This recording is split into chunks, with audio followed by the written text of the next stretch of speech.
The way Moses tells this story, failure is foregrounded.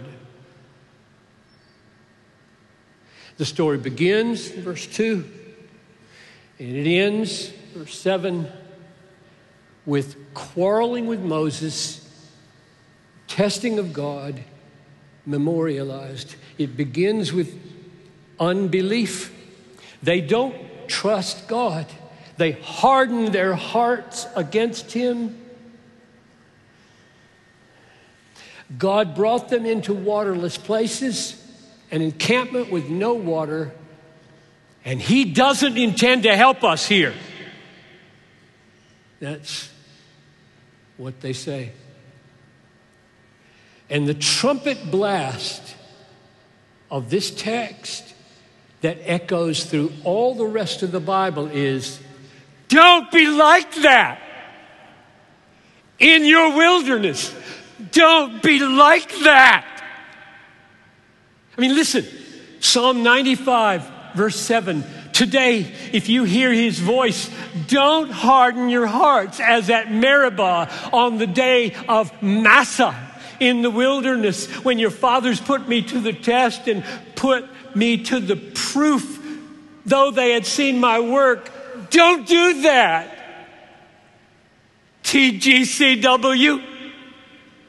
Don't do that. Or Hebrews chapter 3, verse 7, as the Holy Spirit says, today, if you hear his voice, don't harden your hearts as in the rebellion on the day of testing in the wilderness. Or 1 Corinthians chapter 10, they all ate the same food, manna.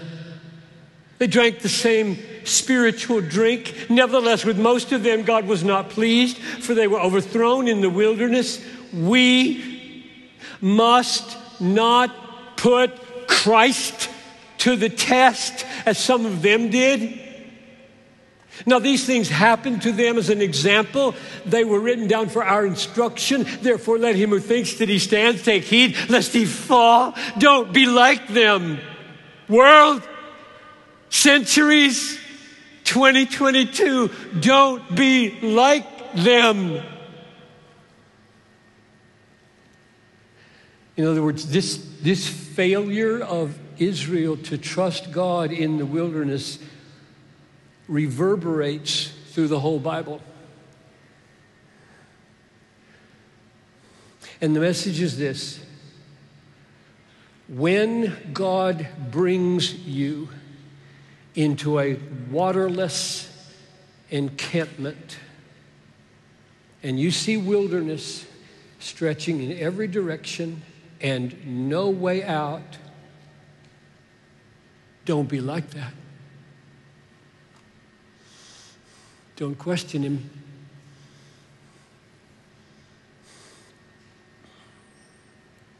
Trust him. Trust him. He brought you into the wilderness. He can bring you out. He led you to Rephidim where there is no water, only rock.